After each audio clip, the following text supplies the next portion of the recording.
चलो अब शुरू करते हैं दूसरा अध्याय वर्ण एवं वर्णमाला। सबसे पहले हम पढ़ेंगे वर्ण। वर्ण क्या है?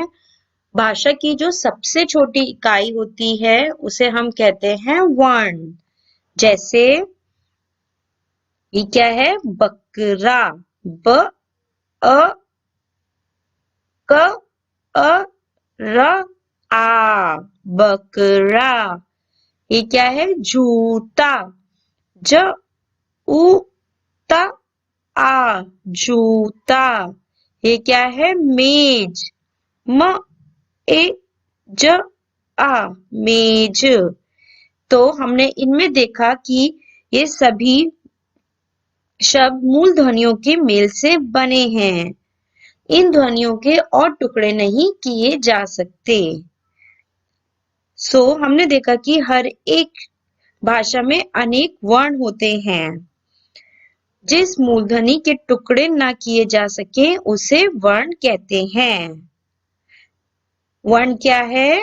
वर्ण वो है जिस मूलध्वनि के टुकड़े और न किए जा सके। अब पढ़ते हैं वर्णमाला।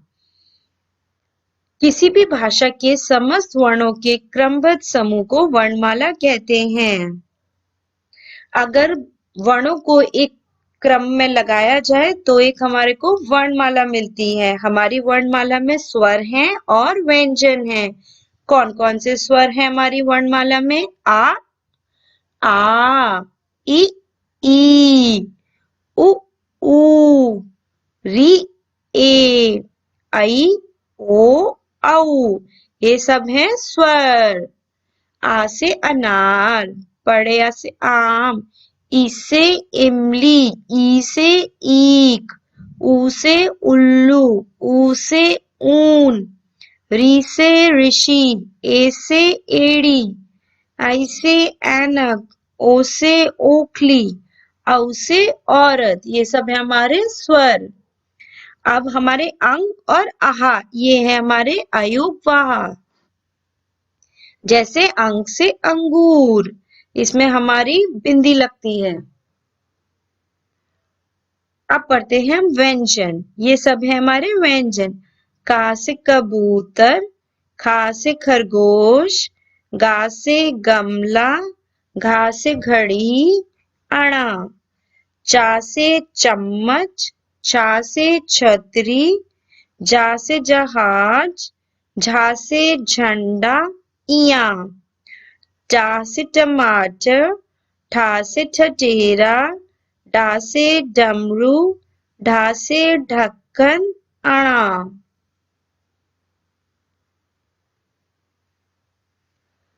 ता से तरबूज, था से थर्मस, धा से दवात, धा से धनुष, ना से नल, पा से पतंग, फा से फल, बा से बकरी, भा से भगत, मा से मछली, या से यज्ञ, रा से रथ, ला से लट्टू, वा से वक, शा से शलजम, सा से षटकोण, सा से सपेरा, हा से हल। ये सब हैं हमारे व्यंजन।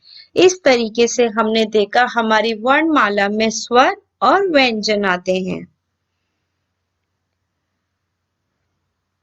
कुछ वर्ण ऐसे होते हैं जो ना तो स्वर हैं ना ही व्यंजन, जैसे अंग, अंग तथा आहा।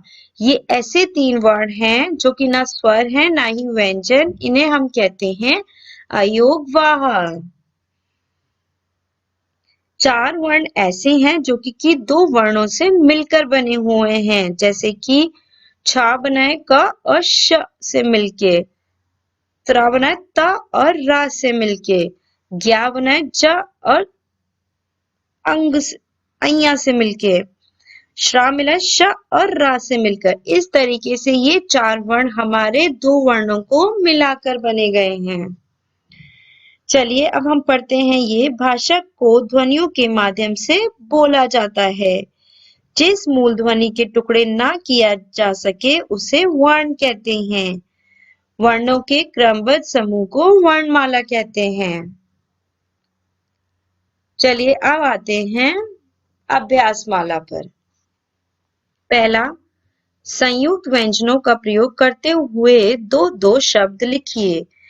हमें ऐसा शब्द लिखना है जिसमें कि हमारा आ रहा हो क्ष, कक्षा, क्षमा, त्रिशूल, नेत्र, ज्ञान, प्रज्ञा, श्रमिक, श्रवण। दूसरे पे आते हैं। इनमें हमें क्या करना है? इनमें हमें स्वर और व्यंजन अलग अलग करने हैं।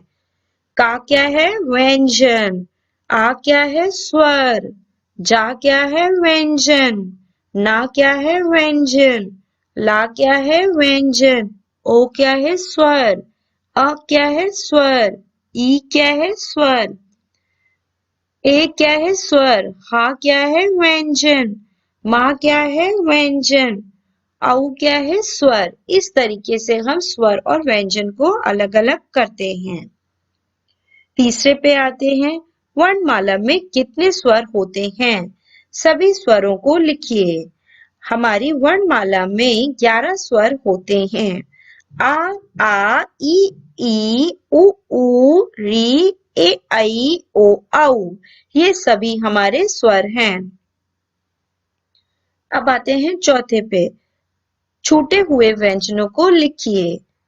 क, खा, ग, घा, ड़ा, च, छ, ज, झ, ऐया, ट, ठ, ड, ढ, ण, त, थ, द, ध, न, प, फ, व, भ, म, य, र, ल, व, श, स, ह।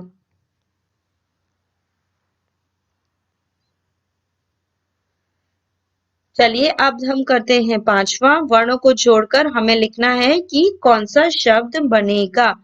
प, औ, ध, अ, पौधा।